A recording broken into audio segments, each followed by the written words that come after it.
তো ওই সময় মাপতে যখন শুরু করেছে, আমার আল্লাহ জমিনকে বলছে, জমিন রে, আমার বান্দা তো ইরাদা করেছিল পরিবর্তন হবার, তো তুই ছোট হয়ে যা। ওলির ঘরের দিকটা আল্লাহ ছোট করে দিলেন। ফারিস্তাদের বললেন, ও যখন ওলির ঘরের কাছাকাছি চলে গেছে, আল্লাহ মাফ করে দিয়েছে, রহমতের ফেরেশতারা রুলিয়ে যাবে। জোরে বলুন সুবহানাল্লাহ, আরে জোরে বলুন সুবহানাল্লাহ।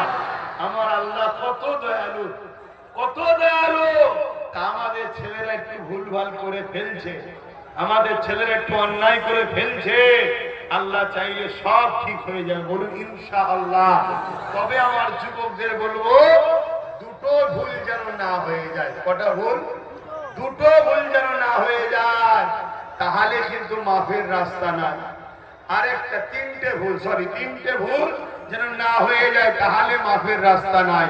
নাম্বার 1 হলো শিরক না হয়ে যায়। নাম্বার 1 কি? শিরক না হয়ে যায়, আল্লাহর সঙ্গে কাউকে শরীক করে ফেলবে না। কথা বুঝে আসছে? এবং শিরকের সঙ্গে জড়িয়ে থাকা কোনো কাজের সঙ্গে অংশগ্রহণ করবে না। নাম্বার 2 হলো নবী পাক সাল্লাল্লাহু আলাইহি সাল্লামের সঙ্গে বেয়াদবি বা তার দ্বীনের যেন দুশমন না হয়ে যায়।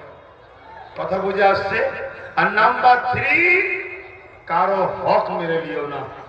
হকুন নাস, কারো হক মেরো না, তাহলে কিন্তু মাফ আল্লাহ করবে না।